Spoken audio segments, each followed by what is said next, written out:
इस कानून में तालिबानी चिंगारियां हैं, शरिया वाले शोले हैं, इस्लामिक कट्टरपंथ वाली जोरदार बहस है। सत्ता के सभी न्यूज मित्र बहुत ध्यान से इस खबर को देखें और जानें कि दक्षिण पूर्व एशिया के देश मलेशिया में आखिर ये हो क्या रहा है।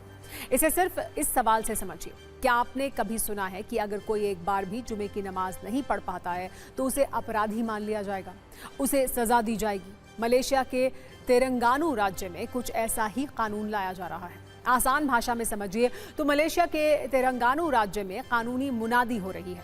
ये कहा जा रहा है कि यहाँ कठोर शरिया कानून लागू है। ये भी कहा जा रहा है कि जुमे की नमाज पढ़ो नहीं तो जेल जाओ।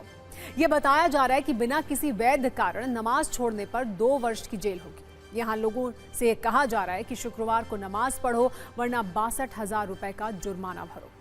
आप ये सोच रहे होंगे कि ऐसा तो तालिबान राज में ही संभव है। ऐसा तो ऐसे देश में होता है जहां की सत्ता पर कट्टरपंथी विराजमान होते हैं, जहां राष्ट्रीय अध्यक्ष से लेकर मंत्री नेता सभी लोगों की हिस्ट्री के हर पन्ने में कट्टरता होती है।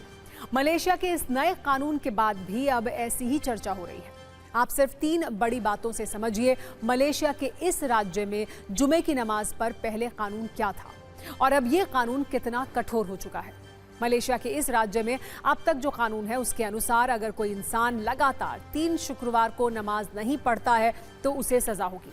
लेकिन नए कानून के अनुसार पहली बार भी अगर कोई जुमे की नमाज नहीं पढ़ पाता है तो उसे दोषी मानकर सजा दी जाएगी।